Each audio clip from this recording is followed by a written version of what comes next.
noches a todos. Sean todos muy bienvenidos a este primer encuentro organizado entre el Rincón del Fellow y el grupo Latam BIF.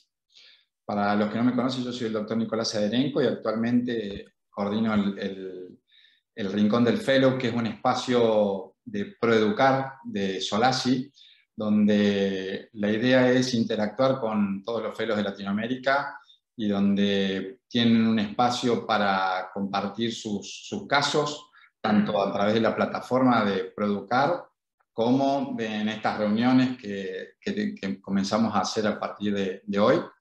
Y esta es una idea que surgió hace ya algún tiempo y se la propuse al doctor Lucio Padilla, quien es el director actual del grupo Latam BIF, y nos pareció interesante organizar estas reuniones, que sean reuniones totalmente relajadas, ¿sí? Para discutir casos en vivo entre todos.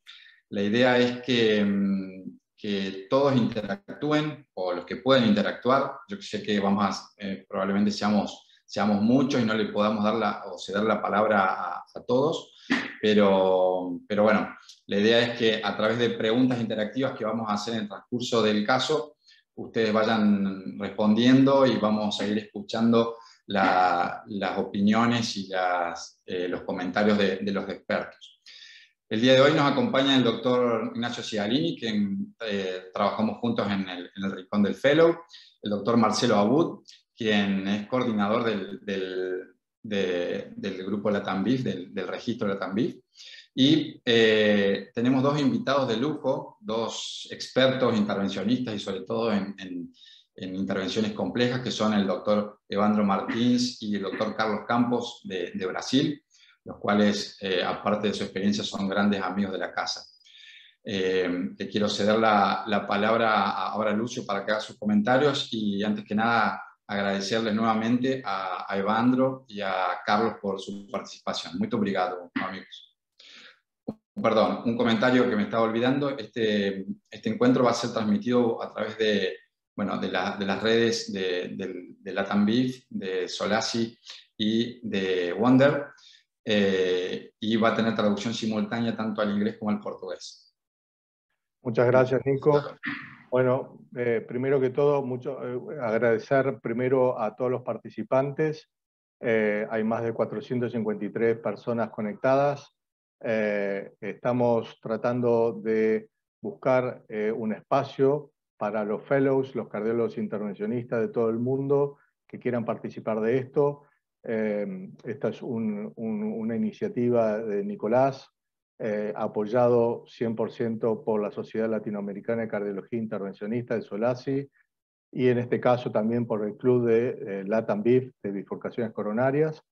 La idea es también transmitir y tener la posibilidad de transmitir esto al mundo a través de una plataforma muy importante que es Wonder Medical, y con esto queremos hacer en forma tal vez mensual o bimensual distintas exposiciones de distintos tópicos. En este caso va a ser la bifurcación coronaria, donde vamos a estar transmitiendo distintos tópicos.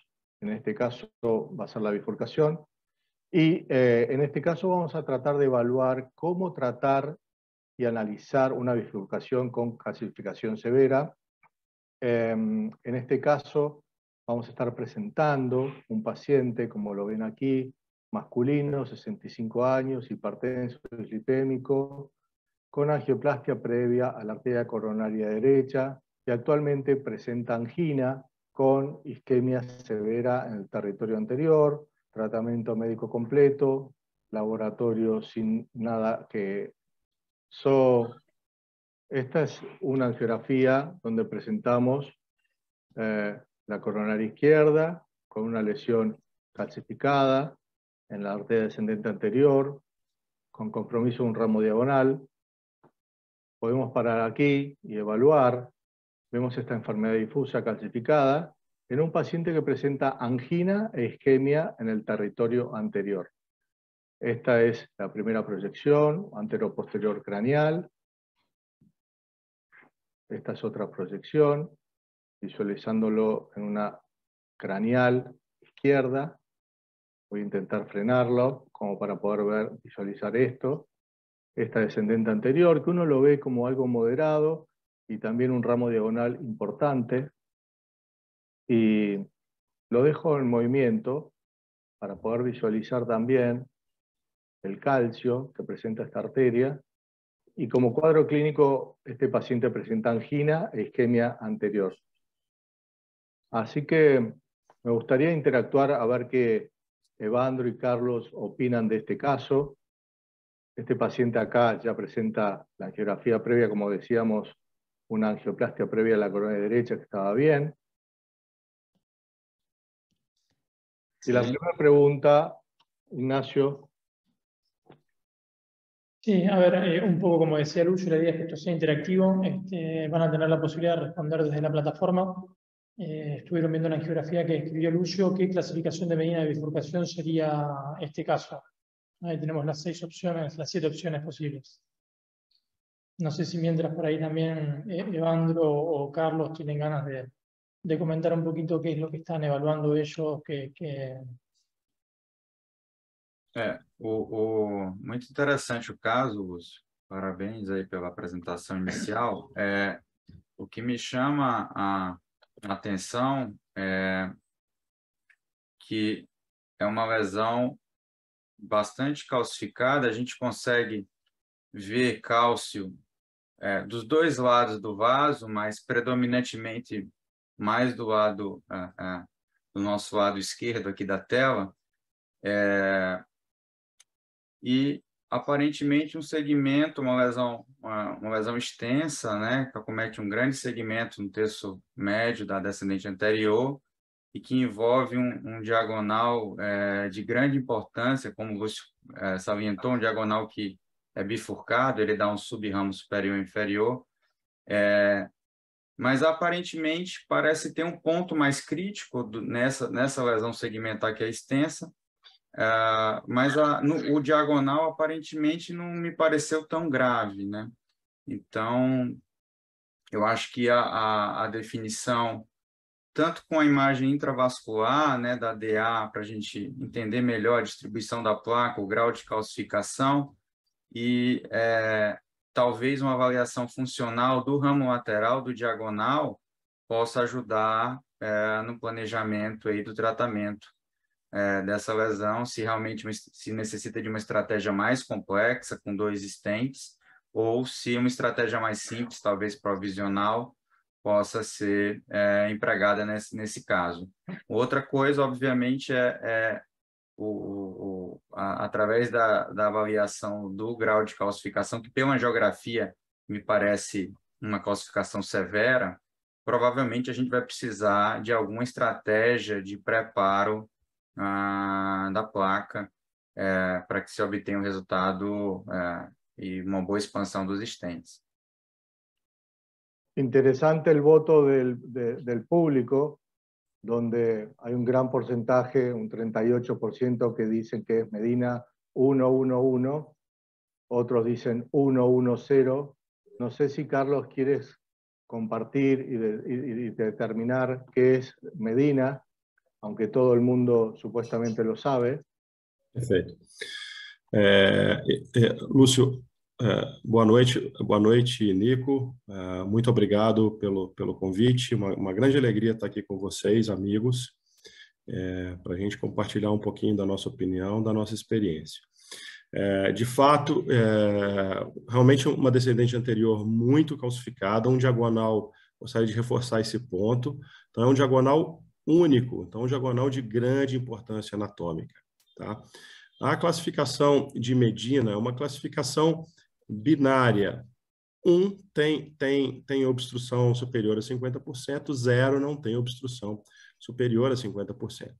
Então, o primeiro 1 é a parte proximal do ramo principal, o segundo 1 é a parte distal do ramo principal, e o terceiro 1 seria o ramo lateral. Tá?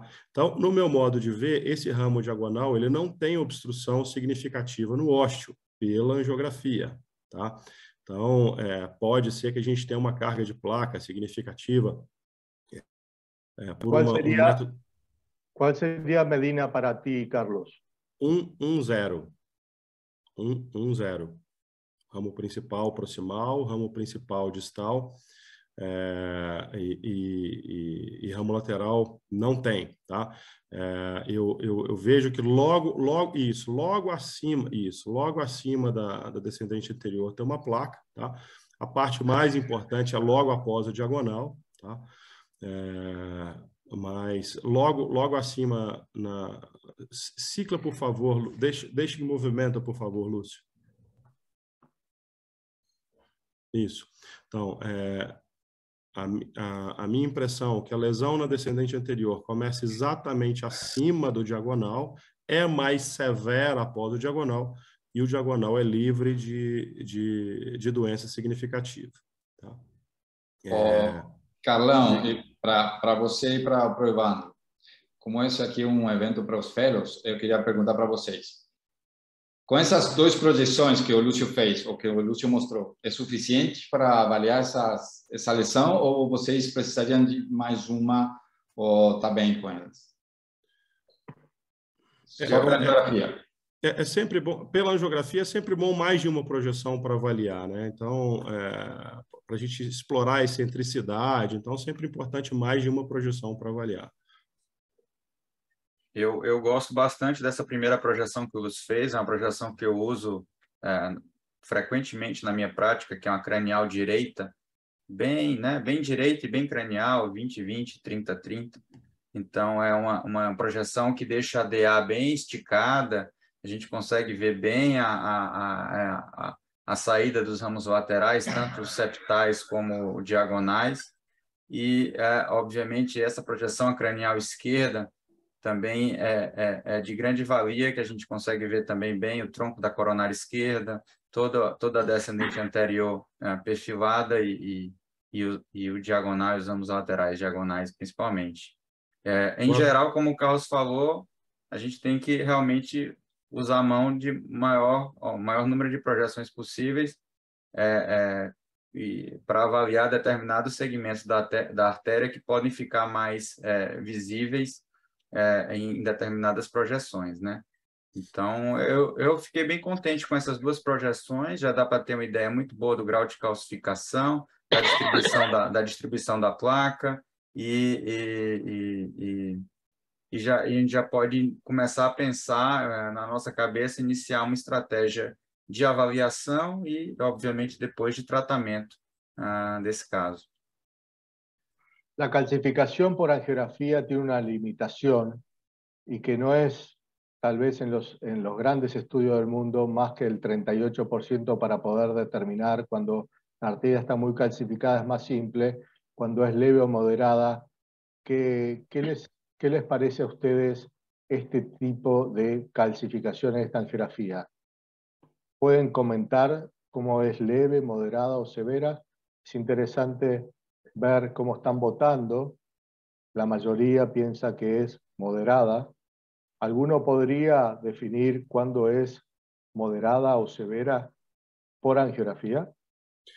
A classificação mais aceita de calcificação severa pela angiografia é quando a gente vê uma calcificação circunferencial em mais de uma projeção.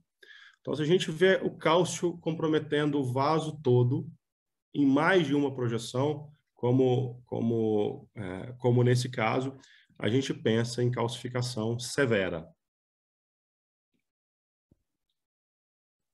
Exato. Esse caso me pareceu uma calcificação severa, no mínimo moderada, mas eu acho que aparentemente, pela angiografia, parece calcificação severa. A gente consegue ver o cálcio bem antes da injeção, da opacificação da coronária, e a gente consegue ver bem a movimentação do cálcio durante as imagens dinâmicas. Então, aparentemente o cálcio está nos dois lados da artéria, mais de um lado do que do outro, mas tem nos dois lados. Eu diria que seria uma calcificação severa e sem dúvida, a imagem intravascular ela vai ajudar principalmente nos casos onde a gente tem dúvida, em casos que tem menos calcificação e a angiografia ela tem uma sensibilidade menor, a gente pode se surpreender com a imagem intravascular dessa calcificação ser bem mais importante, exuberante, E outro ponto são a presença de nódulos de cálcio, que podem dar muito mais trabalho do que calcificações muito extensas. Então, a imagem intravascular tem uma sensibilidade alta para a detecção de nódulos de cálcio, que precisam muitas vezes de um preparo de lesão, às vezes mais exaustivo, para que a gente obtenha um resultado angiográfico satisfatório. Carlos, en esta angiografía, ¿trataría de utilizar imagen intravascular o necesitaría certificar que la lesión es severa y utilizar, por ejemplo, FFR o IFR? No meu modo de entender, Lúcio, eu acredito que utilizar a fisiologia para descendente anterior não me parece útil. Como o Evandro comentou, a utilização da avaliação funcional seria muito interessante para o ramo lateral, tendo em vista que é um ramo diagonal de grande importância anatômica, então para a gente garantir um resultado ótimo. Com relação à imagem, eu acho um caso espetacular para uso de imagem intravascular, tá? Ambos, tanto ultrassom quanto o OCT, eles possibilitam que a gente quantifique essa calcificação de forma objetiva, tá?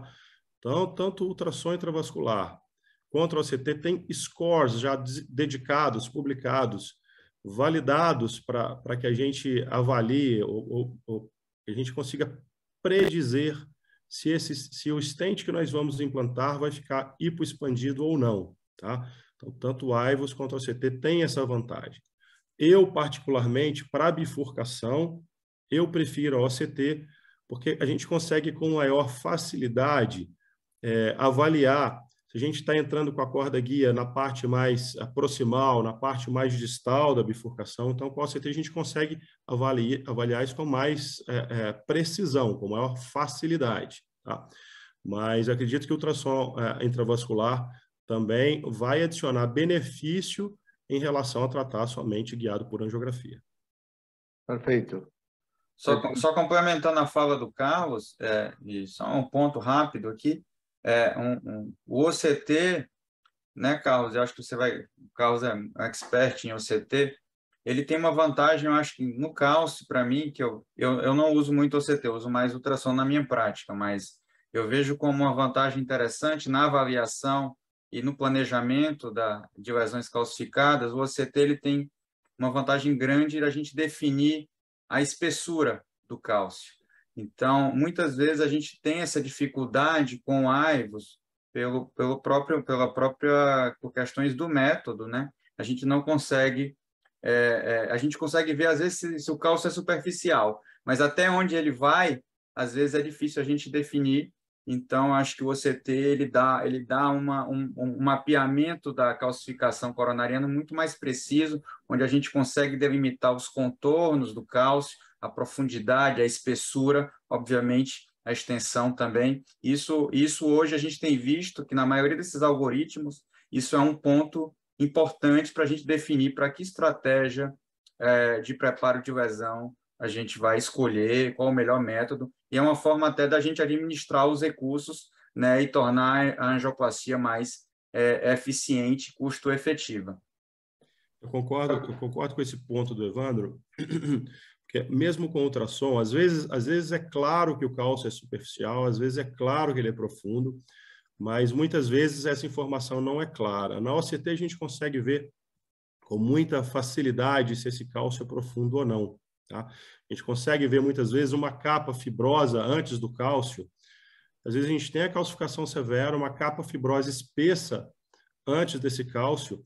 E nesse caso, por exemplo, a terectomia rotacional, se eu tiver uma capa fibrosa espessa, eu avançar com o livro do rotablator, como o rotablator ele oferece um corte diferencial, ele pode muito bem não fazer a terectomia rotacional de forma adequada, porque o cálcio está atrás dessa capa fibrosa. Então, talvez um scoring balloon seja mais interessante antes de se fazer a terectomia rotacional. A quantificação do cálcio pela OCT é muito mais precisa, a gente consegue ver o volume do cálcio com maior precisão. Então, concordo plenamente com todos esses pontos que o Evandro falou, ainda mais tendo em vista sendo uma bifurcação. Eu acho que a OCT facilita muito. Mas a ultrassom intravascular, a ultrassom intracoronário também vai adicionar muito benefício. A gente consegue quantificar uma calcificação severa pelo ultrassom também. Eu acho que é uma técnica que pode ser utilizada e que auxilia muito para a precisão desse procedimento. Una pregunta, inclusive para los panelistas o para el público en general. Si no todo el mundo dispone de estos métodos de imagen intravascular, y estamos en Latinoamérica, hay otros métodos, por ejemplo, hay mucha gente que utiliza el Stent Boost o el Clear Stent, como ya depende del equipo que tengan. ¿Creen que esto sirve? ¿No sirve? ¿Puede ser utilizado? Me gustaría que también el público, si tiene algún comentario, que lo haga por el chat, o si quiere levantar la mano, tal vez le podamos abrir el micrófono. Me gustaría comentar, para ir redondeando el caso, por si no se va a hacer muy largo. Esta es la estrategia que yo planifiqué para este caso. Acceso radial y no femoral, utilizando 7 French, con buen soporte, con extra backup. En este caso yo traté de ir con guía coronaria hacia DA y hacia diagonal, haciendo una primera evaluación con ecografía intravascular, con imagen, y en función de la calcificación, creo que es muy importante para cualquier procedimiento la modificación de la placa, la preparación de la placa, para poder después ir al tratamiento definitivo. Y aquí les pongo estos interrogantes: si usar rotablator, IVL, balón no complaciente, y después, finalmente, si usar un stent provisional, o sea, solamente stent en la descendente anterior y balón en la diagonal o nada, versus técnica 2 stent. ¿Qué piensan de esto, Carlos, Evandro, Nacho, Nico? Então, com relação à imagem, eu acho que eu comentei bastante, eu acho que eu usaria imagem sem dúvida. Respondendo à pergunta do Nico, eu acho que o Stent Boost ajuda, tá? Mas eu acho que não substitui a imagem intravascular. A imagem intravascular nos dá muito mais informação. Definitivamente, eu usaria alguma estratégia para modificação de placa, mas eu acho que a imagem pode nos ajudar a definir essa estratégia, tá? Eu teria uma tendência, por uma questão de facilidade, se for disponível, usar a litotripsia ao invés do rotablator, porque você pode manter a corda guia no ramo lateral, você não precisa tirar a corda guia do ramo lateral para, por exemplo, passar como você precisa no rotablator. Então, a litotripsia ajuda bastante. E eu teria uma tendência, neste caso, como o ósseo do ramo diagonal, a princípio, não tem lesão significativa, e é um ramo diagonal com uma bifurcação precoce, então um ramo diagonal que se bifurca em 2 ramos de quase equivalente importância anatômica. Então eu teria uma tendência inicial a ir com stent provisional, stent para descendente anterior, protegendo o ramo diagonal. Então, a minha estratégia inicial seria... 7 French ou 6 French, Evandro? Lúcio, eu vou ser sincero, na minha prática, eu acho que 99% das vezes que eu abordo o tipo de caso semelhante, calcificação, bifurcação, onde você planeja que vai ser um caso onde você vai precisar usar algum método mais agressivo de modificação de placa, tipo rotablator, a possibilidade de técnica de 2 stents, eu me sinto muito mais confortável. A minha prática de usar os 7 French, catéteres de extra suporte, tipo XB ou EBU. E, em geral, isso aí não mitiga o fato de usar o acesso radial. Hoje a gente tem a opção dos introdutores tipo Slender, né? E você facilmente consegue manter a sua via de acesso radial sem aumentar algum tipo de complicação vascular ou algo do tipo.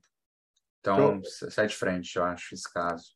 Yo en estos casos prefiero usar acceso radial siempre, slender, es un introductor que permite ir con un diámetro menor y es un introductor diferente. El 7 French me permite trabajar más tranquilo para si tengo que trabajar en una bifurcación, modificar la placa, si se compromete el ramo diagonal o no, luego modificar la placa y después determinar, porque todo el mundo no tiene ecografía intravascular. Según el registro de Latinoamérica, hay un 38% que lo usa en tronco de coronaria izquierda, no estoy hablando de A diagonal. Por lo tanto, uno votaría que quisiera usar ecografía intravascular, pero no todo el mundo lo tiene. Entonces, acá la pregunta es una pregunta bastante práctica. ¿Qué nos está sucediendo en Latinoamérica con estas lesiones calcificadas, único ramo diagonal? Modificar la placa en el ramo diagonal, en la descendente anterior y ver cómo se comporta el ramo diagonal, que no parece comprometido en grado severo. Y después de eso, de modificar la placa, ¿con qué? Con balón no complaciente. Recién, en Argentina nosotros tenemos IVL, en Chile también. Ahora está llegando a Brasil, o ya llegó. Já chegou. No todo el mundo tiene en Latinoamérica litotricia. E por outra parte, com essa... O problema no Brasil ainda é o custo, Lúcio. No Brasil, a litotripsia no Brasil é muito mais cara que o rotablator, pelo menos nos hospitais que eu trabalho. Exato. Perfeito, perfeito. Buen dato, buen dato. Y lo otro es que si uno hace rotablator, tiene que usar una sola guía coronaria y no una guía en descendente anterior y en ramo diagonal, cosa que con IVL uno podría tener una guía, una filo en diagonal y en DA y poder trabajar. Ahora, el rotablator permitiría ablacionar y el IVL, por el tipo de balón, muchas veces por el perfil de cruce, no puede pasar a esa lesión calcificada. Vamos a ver qué sucedió en este caso. Un segundo, tenemos una pregunta de un espectador. No sé si Nicolás le puedes dar la palabra a Juan. Juan, ¿estás ahí?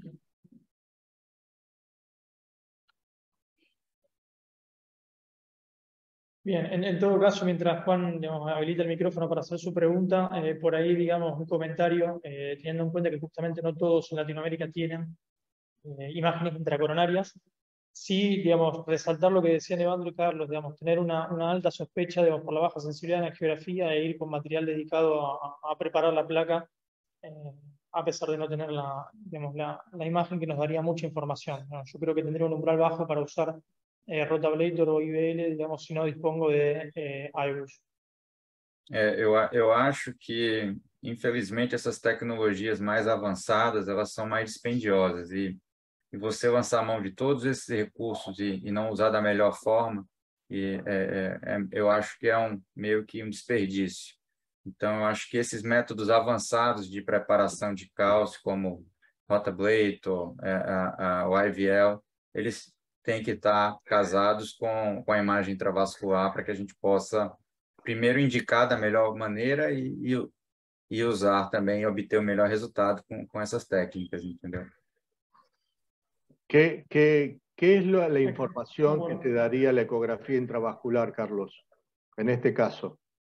En este caso, Carlos, para ir un poquito más rápido, yo intenté avanzar, como ven aquí, el iBus, pero la verdad es que lo ven aquí, no me avanzaba el catéter de ecografía intravascular por la calcificación. Entonces, ¿qué hago ahora, Carlos? Bom, com relação à informação que o iBus pode nos dar, bom, ele pode quantificar a calcificação, o grau de calcificação, tá? Eu não sei se é o caso de eu comentar com vocês como a gente pode classificar uma calcificação severa pelo ultrassom. Eu não sei se é relevante, mas se quiserem eu posso falar. Então, aqui, pela angiografia, já está claro que a calcificação é severa, mas o ultrassom nos dá a informação da extensão real da doença, que pela luminografia da angiografia nós não vemos, tá? Então, tanto distal quanto proximal, nos dá um melhor dimensionamento desse vaso, tá? Então, a referência proximal, a referência distal, E também nos dá um melhor entendimento dessa carina, dessa bifurcação da DA e do diagonal, inclusive para nos ajudar a guiar qual seria a estratégia. Diante desse cenário, onde o catéter de ultrassom não avançou pela lesão, eu acredito que a melhor saída seria inicialmente pré-dilatar essa lesão. Tá? Eu honestamente, eu começaria com um balão não complacente, logo de cara, começaria com um balão não complacente 3.0 para essa lesão, e depois eu faria o ultrassom para avaliá-la. Essa seria a minha estratégia inicial. ¿Por qué balón no complaciente versus un balón semicomplacente? Porque eu usaria um balão não complacente com uma relação 1 para 1 para a artéria, para que eu possa utilizar uma pressão de dilatação mais alta, tendo em vista uma calcificação severa. O balão não complacente, ele tem uma navegabilidade pior do que o balão semicomplacente, mas eu já poderia logo, numa primeira abordagem, utilizar altas pressões sem exagerar com relação ao diâmetro que eu estaria utilizando. Nacho, José Peña Reyes está levantando la mano para hacer una pregunta. Si José puede mandar la pregunta por WhatsApp porque no lo podemos conectar, sería bueno para poder contestarle la pregunta. Básicamente, mientras que vos vas viendo eso, yo estoy comentando cómo fue la evolución. La ecografía intravascular no me avanzaba y el balón no complaciente 3.0 que yo quise usar por 15 milímetros tampoco me avanzaba. Por lo tanto, yo tomé una tercera decisión, como un plan C. ¿Qué hacemos en ese caso, Evandro? Primeiro, eu sempre gosto de dizer, ter cuidado para não quebrar o catéter, né? Em geral, a gente não consegue abrir 2 catéteres de ultrassom em um caso. Então, tentar cruzar, mas não adianta forçar. Tá vendo? O catéter fez até uma barriga ali no shaft, e se você forçar, esse catéter, infelizmente, ele é bem frágil, ele pode quebrar e aí você não vai ficar sem um método aí durante o procedimento. Lúcio, há quem diga que nessa situação o próximo passo seria a terectomia rotacional. Eu tenho alguns exemplos que eu fiz isso, em vez da gente ficar brigando com a lesão, a gente já entra com rotablator, faz um preparo inicial e provavelmente depois do rotablator a gente vai conseguir avançar com facilidade os materiais, né, pela coronária.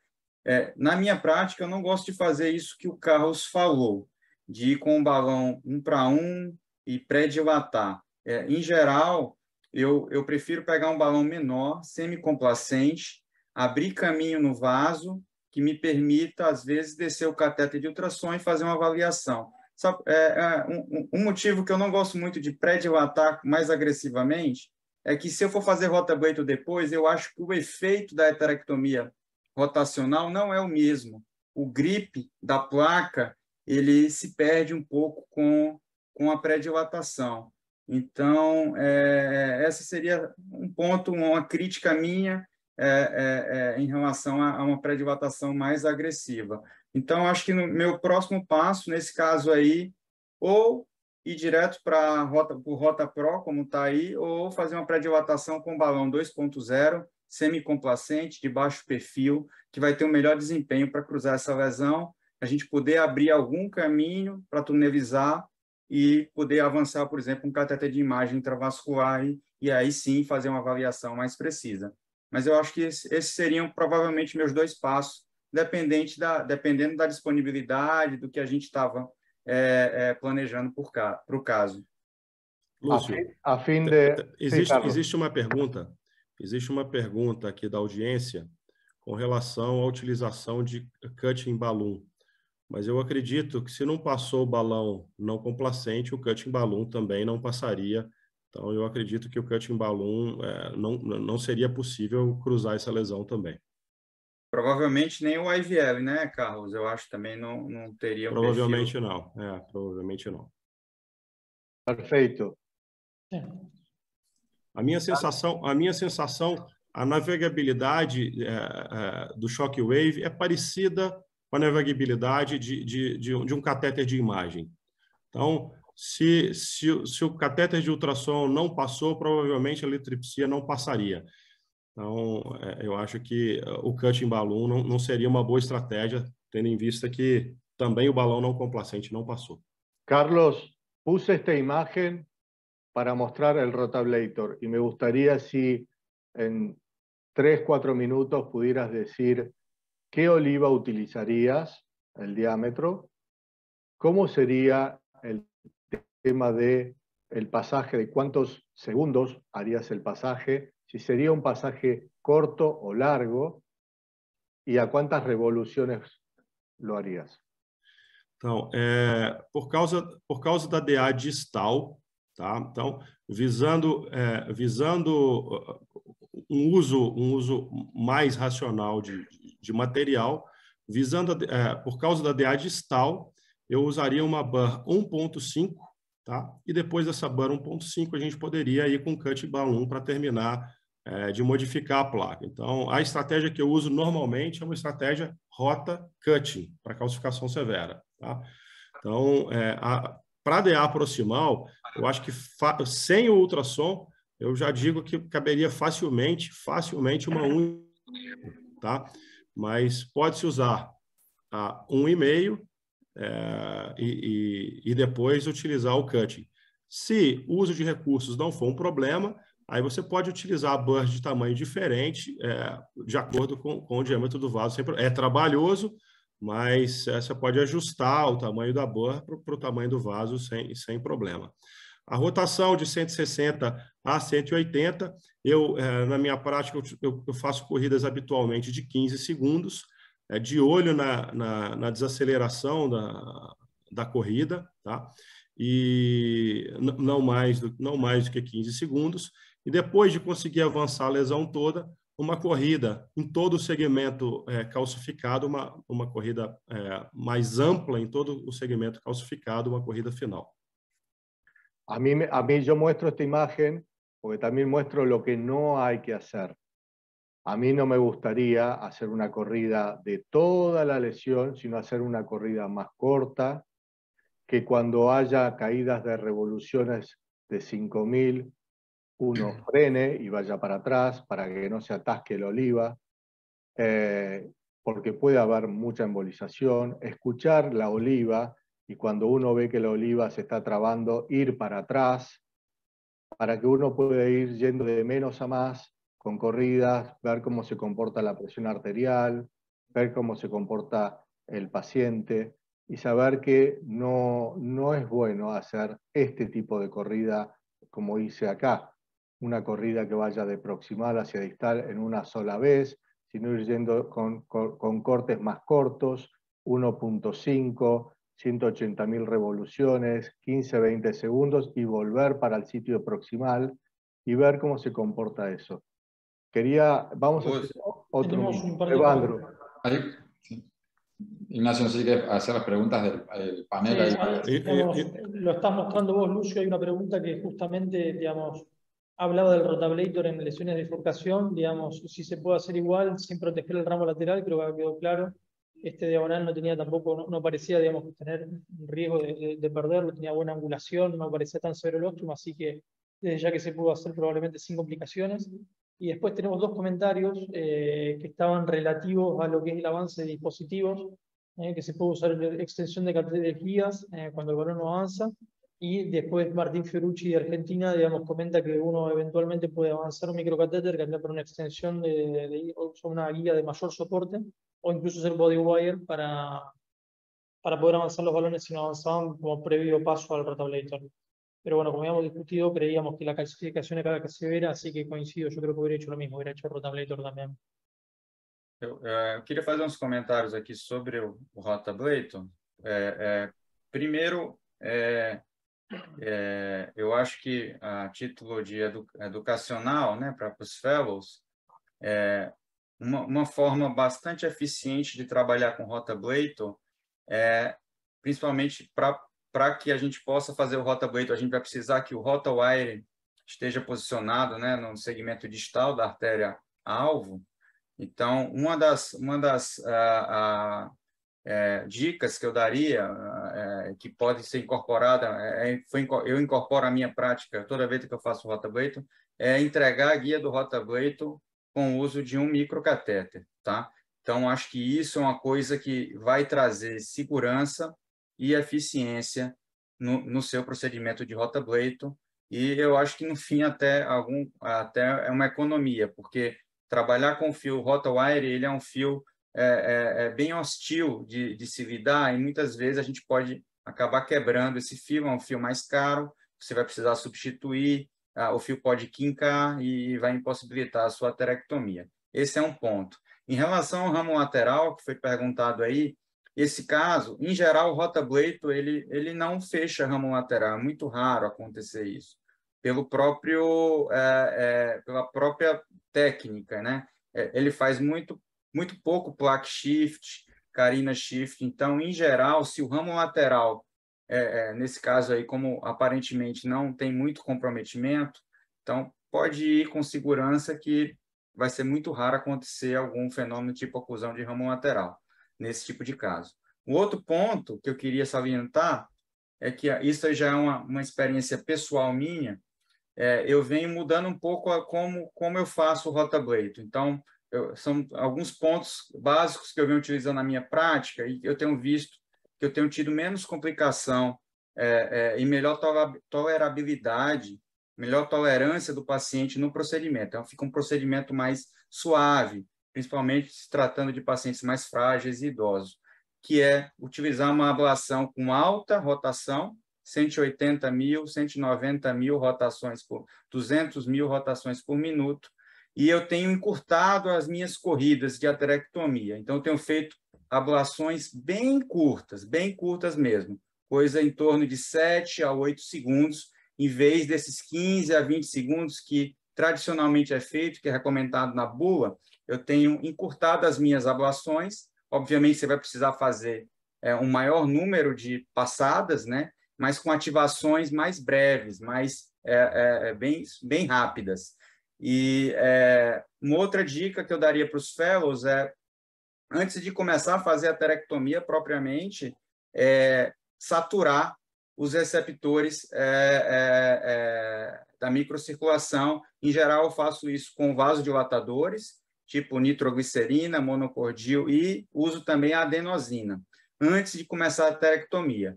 Uma coisa que você pode fazer é, se você está usando o microcatéter, na hora que você passa com o microcatéter pela lesão, posiciona o microcatéter no leito distal, aqui do caso da descendente anterior, e faz bastante vasodilatador, nitroglicerina, adenosina na microcirculação. Em geral, isso é muito bem tolerado pelo paciente, com menos efeitos colaterais, tipo adenosina, e eu tenho visto que isso previne, de alguma forma, ou diminui a incidência de no reflow durante esse procedimento de aterectomia. Essas são algumas dicas que eu quería Importante a remarcar lo que hice después de este rotablator. Avancé un microcatéter y intercambié la guía de rotablator por una guía de soporte para poder modificar mejor la placa, para poder avanzar mejor en la ecografía intravascular, para poder determinar después si tengo que avanzar un stent, tener un soporte con una guía y no trabajar con la guía de rotablator. Perfecto. Vamos a ir mostrando, Carlos, qué encontré en esta descendente anterior, en este lugar, ver el diámetro real, la cantidad de calcio que había, y lo vamos a ir mostrando, si el calcio es excéntrico o concéntrico, cuál es el área luminal, cuál es el tamaño del vaso, cómo se comporta el IBUS, para visualizar también el origen del ramo diagonal, y cómo está el calcio, si el calcio está del mismo lado o está opuesto al ramo diagonal, y eso nos da mucha información para después poder tomar diferentes conductas, diámetro de vaso, tipo de placa, calcificación excéntrica, concéntrica, diámetro proximal, diámetro distal, y después ver qué pasa más allá, cercano al tronco, en la bifurcación descendente circunfleja y en el tronco propiamente dicho. En conclusión, aquí encontraba un diámetro distal de 2.9, proximal de 4, hay un mismatch del diámetro, caracterización de la placa, calcificación más excéntrica que concéntrica en este caso, y enfermedad difusa calcificada con diámetro luminal de 1.8. ¿Qué utilizarían en este caso luego de modificar la placa, luego de hacer rotablator, luego de ver con IBUS post-rotablator, modificar la placa con un balón 3.0 en función de lo que me mostró el iBus como diámetro distal, elegir el tamaño del balón según el diámetro distal y modificar bien la placa, porque si uno no modifica bien la placa, por más que uno le ponga un stent, va a quedar infraexpandido y eso sería algo muy malo. Carlos, ¿qué harías en este caso? Lúcio, eu utilizaria adicionalmente cutting balloon, pelo menos na altura da bifurcação, tá? Me parece que é o ponto que tem uma calcificação mais severa, tá? Então, naquela altura da carina, veja na altura da carina, a gente tem quase 180 graus de cálcio, tá? O rotablator não oferece um ganho luminal significativo nesse ponto, tá? Então, eu usaria um cutting balloon pelo menos na altura dessa carina, tá? Proximal e deixa eu ver aqui, medindo aqui no olho, tá? De 1, 2, 3. A descendente anterior na altura da carina, de média a média, dá quase 4. Então, sendo conservador para a parte distal da carina, você poderia utilizar um cut em 3,5, tá? E a DA proximal é 4, se não me engano, não é isso? Então, um cut em 3,5, você poderia utilizar tanto na carina da bifurcação, quanto adjacente à bifurcação na parte superior, tá? Para a parte mais distal da DA, você mediu 2,6, não é isso? O que passa se não há cutting balloon, Carlos? Não tem cutting balloon. Não tem. Bom, se não tem cutting balloon, então eu usaria um balão não complacente adicionalmente, Lúcio. Novamente, eu usaria um balão não complacente para eu não exagerar no diâmetro, mas eu poder utilizar altas pressões. Então, eu utilizaria um balão não complacente na altura da carina, pelo menos, tá? E mais para cima na DA proximal, tá? Logo acima, isso, logo acima da bifurcação, tá? Antes, Carlos, antes de hacer el cutting balloon o balón no complaciente, yo quería proteger el ramo diagonal. Perfeitamente. Y cuando yo quería proteger, quería ir a la subdivisión superior. No quería ir a donde está la guía en este caso. O problema é a angulação, né, Lúcio? Um pouco difícil de entrar no ramo superior, né, Lúcio? Vamos a ir avanzando. Una pregunta rápida del iBus, y por ahí Evandro nos podría comentar. Te preguntan, Lucio, si apreciaste el signo de la ceja, el eyebrow sign, a nivel de la bifurcación. Evandro, no sé si vos lo considerás también a la hora de evaluar con iBus el riesgo de oclusión del ramo lateral. O sinal de que eu não entendi a pergunta bem, Inácio. Podia repetir? El signo de la ceja, el eyebrow sign. O sinal da sobrancelha. Entendi. Sim, é uma informação importante que pode... e essa angulação é uma angulação que a gente pode ter surpresa em relação à estratégia provisional e a gente enjaular aí pinçar esse ramo diagonal. Isso realmente também, eu concordo, seria uma preocupação nesse caso. Como o Lúcio bem salientou, eu protegeria esse ramo diagonal. Uma outra estratégia mais avançada seria uma estratégia que eu venho utilizando com certa frequência, que seria enjaular um balão e aí implantar o stent no ramo principal e, eventualmente, se o ramo lateral for comprometido, a gente insuflaria esse balão enjaulado e recuperaria o fluxo, e aí a gente ganharia tempo para ver o que fazer de forma subsequente. Eu tenho uma pergunta para o Lúcio. Lúcio, na sua prática, depois que você faz o rotablator, você gosta de avaliar com imagem para ver o efeito da sua ablação ou você parte direto para uma pré-dilatação com um balão NC 1:1 para sentir o vaso e ver se ele expande de forma simétrica em todos os segmentos? Ou você gosta de ver se, pela imagem intravascular, procurar uma fratura do cálcio, reverberação do cálcio, se você conseguiu modificar de alguma forma essa placa? Às vezes isso é mais complicado a gente avaliar, né?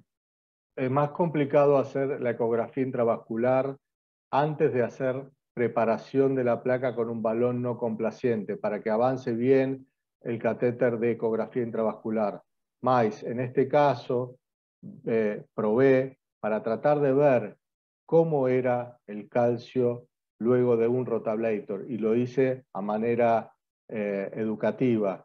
pero Sí. en la práctica trataría de predilatar primero y después buscar la imagen. No lo haría como lo hice en este caso. En este caso veo que el calcio está opuesto al origen del ramo diagonal. Por lo tanto, viendo el diámetro del vaso, me gustaría dilatar con un balón no complaciente, pero bien agresivo, a 18 atmósferas, en el vaso principal, pensando que la posibilidad de oclusión del ramo diagonal iba a ser baja, porque la placa es opuesta al ramo diagonal. Eso fue un poco, voy a ir avanzando un poco más para poder avanzar. La idea era implantar un stent en la descendente y no en la diagonal, y esto es lo que encontramos. Esto es la respuesta que estamos viendo, si está en provisional o no está en provisional. La mayoría, como estamos hablando, están pensando en stent provisional. Siempre hay que tratar de poner la menor cantidad de metal, salvo que con el balón o haciendo kissing posterior, el ramo diagonal quede con un flujo menor a TIMI3 o con una lesión residual mayor al 30% o con una disección comprometiendo un ramo diagonal importante. Más, no haría un stent tratando de poner un stent o lo que fuere en ese ramo diagonal inferior, que es muy fino y podría comprometer la subdivisión superior. Voy a intentar avanzar.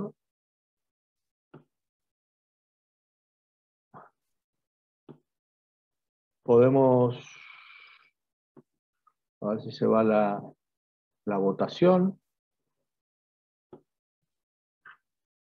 Vamos a avanzar. Acho que a maioria votou para o provisional, não foi, Lúcio? 94%. 94%. É. 94%. Mas la idea fue implantar un stent, drag reduce stent 3038, desde antes del ramo diagonal hacia la diagonal. Y aquí viene un tema importante. Luego de preparar la placa, si el ramo diagonal, acá estamos implantando o posicionando el stent. ¿Desde dónde lo implanto?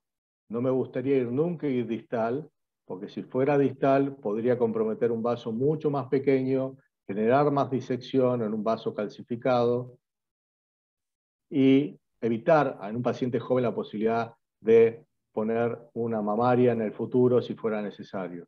Y por otra parte, ir del segmento más sano al segmento más sano a través del ramo diagonal. Así estaba el ramo diagonal en este caso, y así fue como se implantó este stent, ¿sí? Fíjense que la expansión del balón queda bastante bien, lo cual uno diría no está infraexpandido.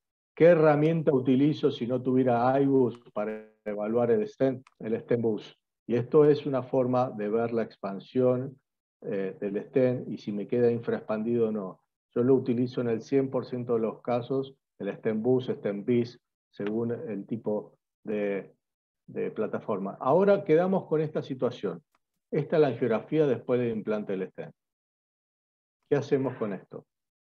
Fíjense el ramo diagonal. Está más comprometido el osteo. Y tengo un ramo, una guía coronaria, a través o por fuera del stent en el ramo diagonal subdivisión inferior.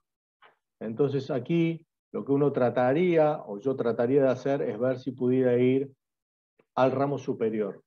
¿Cómo podría recruzar ese stent hacia el ramo superior?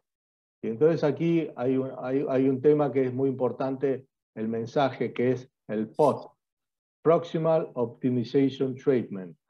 Aumentar el diámetro de las celdas al segmento proximal al ramo diagonal, como se ve aquí, para poder recruzar posteriormente hacia el ramo diagonal. Porque esta guía estaba por fuera. El implante del stent fue con una guía que estaba por fuera. Entonces, en este caso fue poner el POT, en este caso con un balón 3.5 por 6, para no comprometer nada del segmento proximal fuera del stent y para comprometer solamente de la bifurcación para atrás. Y ahí fue, fíjense la maniobra, de tratar de recruzar cuando uno ya tiene la celda abierta, y no todos los stents tienen la misma celda, al ramo superior. Y luego de eso, ya teniendo eso, poder retirar la subdivisión inferior. Y de ahí ya en más empezar a tratar la bifurcación, ¿sí? En este caso, fui a dilatar, porque la lesión residual del ostium del ramo diagonal hacia la subdivisión superior, que era más grande, fui a predilatar, también con un balón no complaciente, pero en este caso me encontré con lo que había abajo, ¿no? Abajo había una disección en la descendente anterior. Y acá uno puede decir, ¿qué hago con eso, no? Ya nos estamos guiando. Tenemos la DA diagonal, tenemos la lesión residual abajo. En este caso, yo implanté un stent según el diámetro distal, y aquí hice un kissing balloon. Balón 3.0, balón 2.5, visualizar cómo estaba quedando eso, y este es el resultado, ¿sí? Fíjense que aquí había un balón, y esto puede ser muchas cosas. Vamos al segmento distal de la descendente. Puede ser disección, puede ser shifting de placa, o puede ser espasmo. Le hicimos nitroglicerina, hicimos todo, y tenemos que después determinar qué hacemos con esto. Y por otra parte ahora decir qué hacemos con esto. Voy a ir avanzando un poco para determinar, porque yo quería saber cuánto era y cómo era el ramo diagonal por IBUS. Ya lo habíamos predilatado, y ahí estamos yendo en la subdivisión superior. Fíjense cómo está subdivisión superior e inferior, linda imagen, y estamos viendo ahí cómo se ve el ostium del ramo diagonal, donde ya está implantado el stent en la descendente anterior. Y fíjense el diámetro que hay aquí en el ramo diagonal a nivel ostial, lo cual me está diciendo que hay una lesión significativa con un área menos de 4 milímetros. Carlos, me gustaría opinar, ¿qué harías en este caso? ¿No harías Lúcio, nada? ¿Harías una técnica con stent? ¿Harías un provisional stenting com balão com droga? Lúcio, primeiro eu gostaria de ressaltar um ponto muito importante da sua intervenção. Para se avaliar o ramo lateral por imagem intravascular, é fundamental que se faça a imagem do ramo lateral. A avaliação do ramo lateral através do ramo principal, se você tivesse feito somente imagem da descendente anterior e através da descendente anterior quisesse ver o ósseo do diagonal, seria uma análise superestimada, porque você não vê o ramo diagonal, um corte axial do ramo diagonal, você acaba vendo ele de forma transversal e você tem uma análise superestimada da área desse ósseo. Então, para avaliar o ramo lateral, é fundamental que se faça a imagem do ramo lateral. No meu modo de ver, o resultado desse ósseo diagonal está subótimo. Problema, tem um nódulo calcificado, uma protrusão de contorno irregular no ósseo desse diagonal, bem próximo do catéter ali. Isso pode ser um desafio para ficar com tratamento provisional, tá? Balão farmacológico, definitivamente, nesse momento eu não usaria, porque o balão farmacológico ele é muito bom para liberar a droga, mas o tratamento deve ser feito com um balão normal, e depois você coloca o balão farmacológico somente para liberar a droga. Nesse ponto, eu acredito que o resultado do ósseo do ramo diagonal ainda está subótimo, tá? Por ser um diagonal com bifurcação precoce, que eu não gostaria de perder nenhum dos dois ramos, eu insistiria novamente com um kissing, com uma pressão mais alta, uma angioplastia com um balão prolongado no ósseo do diagonal, insufla o balão no ósseo do diagonal por mais tempo e depois repete o kissing, antes de se pensar em fazer um TAP, tá? Eu acho que partir para o balão farmacológico nesse momento é temerário, porque o resultado do ósseo diagonal ainda está subótimo. Creo que es un mensaje muy bueno, Carlos, el que has dado. Creo que nunca hay que hacer balón farmacológico salvo que previamente se haya hecho una preparación de placa con un buen resultado angiográfico con balón no complaciente en el ramo diagonal, con kissing, y después de eso, si te queda bien, podrías pensar el balón farmacológico, pero si no te queda bien o tenés una lesión residual más del 30% o una disección o un TIMI menos de 3, ahí sería stent. En este caso no fue así. Interesante lo que vota la gente, ¿no? Balón farmacológico 33%, TAP o T-stent 44% y nada 22%.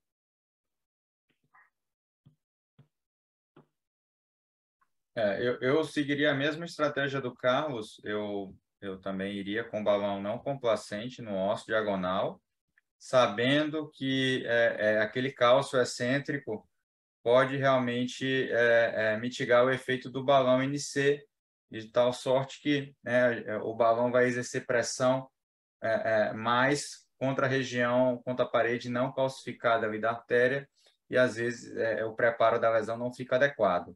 A gente poderia lançar mão da fisiologia coronariana nessa situação. Acho que é validado para a gente ver se a gente continua investindo no osso diagonal. Esse diagonal, concordo, é um diagonal muito importante, irriga uma grande, como o Carlos falou, é um diagonal único, bifurcado. Então, eu também não gostaria de perder e nem de deixar um resultado subótimo na origem do diagonal. Perfecto. Estoy tratando de avanzar. Hacen a la pregunta a ver qué responde el público, qué hubiera hecho el público. Sí, ahí lo hemos visto en las votaciones. Estoy tratando de ver si podemos avanzar en esto. Aquí en este caso, para ir avanzando, dado que se nos está extendiendo y la charla está muy buena, lo que hice fue una insuflación alternada, diagonal 3.0 y con la diagonal, y después por el resultado, como fue bueno, visualizar de vuelta cómo estaba el ramo diagonal. Y este es el resultado por IBUS, Carlos. Ese es, arriba a la izquierda vemos la diagonal, el ostium y la entrada de la DA. Por eso es que fue la utilización de balón con droga a ese nivel. Perfecto. Bueno, es un tema. Después lo otro es ver acá abajo.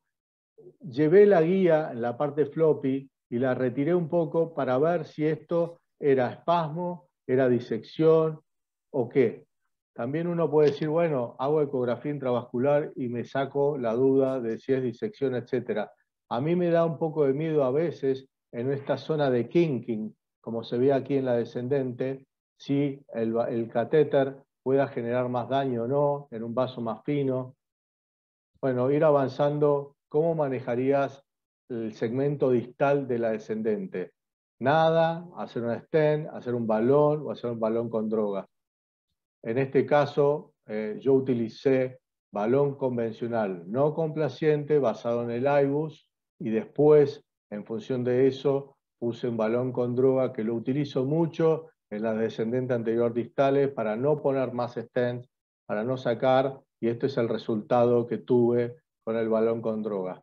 Eso es una experiencia propia, lo doy a discusión y les muestro cómo está la descendente anterior después de haber hecho eso, sin stent, en ese segmento que se veía como espasmo, disección, pero bueno, hice insuflación prolongada, 8 atmósferas con balón no complaciente, me quedó buen resultado angiográfico, lo quiero terminar con balón con droga y eso es lo que yo utilizo en mi práctica diaria y esto es cómo se vio con IBUS en el resultado final. Mensajes finais. Lúcio, pode voltar no slide anterior, por favor? Sim. Então, eu gostaria de chamar a atenção, Lúcio, parabéns, o resultado excelente. Chamar a atenção de todos, em todos os cortes do ultrassom intra-stent, que você fez, você observa o stent simétrico, o tempo todo esse stent simétrico, a despeito da calcificação severa que você tinha, o stent o tempo todo com formato circunferencial. Você não vê uma grande excentricidade do stent, tá? Então, isso tudo se deveu a um preparo adequado da lesão, isso que permitiu esse resultado excelente. Então, eu queria chamar a atenção para os achados desse IVUS. Veja, mesmo nesse ponto, em que a gente tem um arco de cálcio severo, 180 graus de cálcio, a gente vê um formato circunferencial do stent. Então, realmente, um resultado espetacular. Parabéns, Lúcio. Esto es el mensaje final, tratar en estos tipos de angioplastias complejas utilizar la menor cantidad de contraste. Muchas veces utilizo cuando hay insuficiencia renal road mapping coronario, que algunos lo pueden utilizar, otros no. Usar angiografía rotacional para poder visualizar en una sola inyección desde oblicua derecha craneal a oblicua anteroposterior a oblicua izquierda. Utilizar el Stenbus. Optimizar la placa guiado por IVUS. En este caso me dijo hay que hacer RotaPro porque no pasaba ningún balón ni otro dispositivo como IBL, y después guiar la estrategia con IVUS primero. Después me dijo utilicemos RotaPro, hagamos el Stenbus para ver si está bien expandido y simétrico si no tengo IVUS, utilizar stent provisional siempre que sea necesario, y utilizar balón con droga en la diagonal y en la descendente anterior distal como otras herramientas que existen y no estar siempre poniendo stents en estos casos. Así que los invito, si quieren participar en el LATAM BIF Registry, ahí está el mail donde ustedes pueden enviar un mail a nosotros para poder participar. Es un registro abierto. Hoy tuve una grata noticia de Ricardo Costa, que Brasil está entrando ya al registro, y eso es para felicitar. Y otra cosa que quiero decir es que el 1 y el 2 día de septiembre va a estar el evento más grande de Latinoamérica de bifurcación coronaria, que es en Brasil, en São Paulo. Y bueno, y vamos a estar interactuando con Ricardo, con Carlos, con Evandro y con muchos expertos del mundo y de Brasil, que aquí no los podemos nombrar a todos, pero quería avisarles que vean ese evento, si pueden participar, que vayan, porque es el evento de bifurcación en Latinoamérica, el más grande, sponsoreado obviamente y apoyado por Solasi, por el LATAM BIF Club y por todos nosotros, porque seguimos aprendiendo muchísimo de todos ustedes. Así que me gustaría, Nico, Nacho, Carlos y Evandro, si pudieran dar un cierre a esto e se querem comentar algo mais. Eu gostaria novamente de agradecer o convite, né? O caso muito educativo, muitos pontos para a gente discutir, trocar experiências, e foi executado com maestria, e realmente assim, um grande prazer rever os amigos, ainda que virtualmente. O Nico foi um grande amigo que passou conosco um tempo no Brasil, então um prazer grande revê-lo, mas também todos os outros.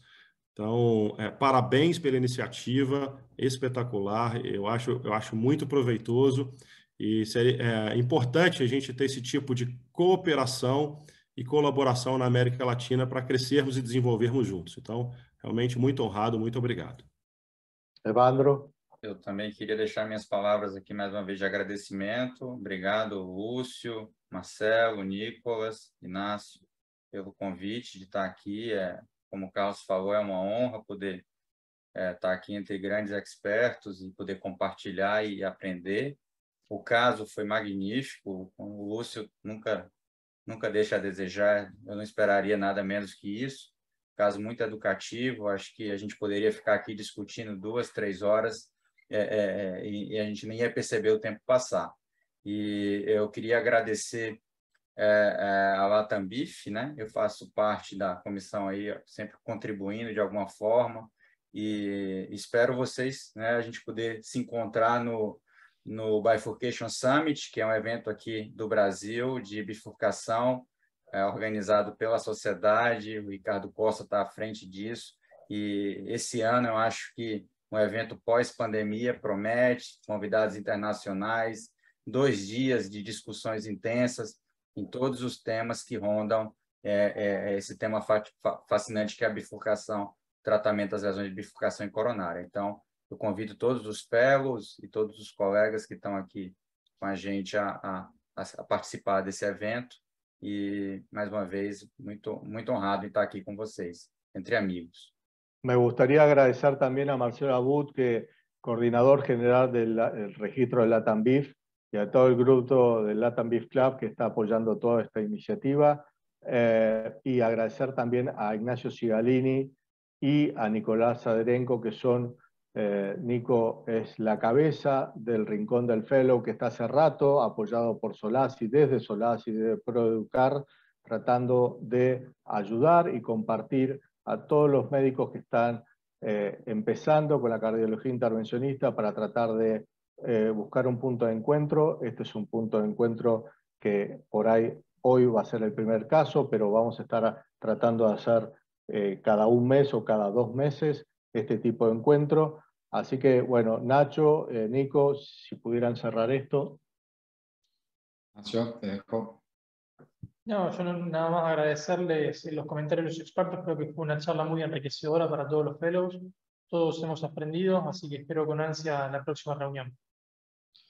Bueno, yo agradecerles nuevamente a todos. Les repito a todos los fellows que ProEducar tiene un espacio para ustedes ahí en la página donde pueden enviarnos casos. Tienen toda la información ahí en el site de ProEducar.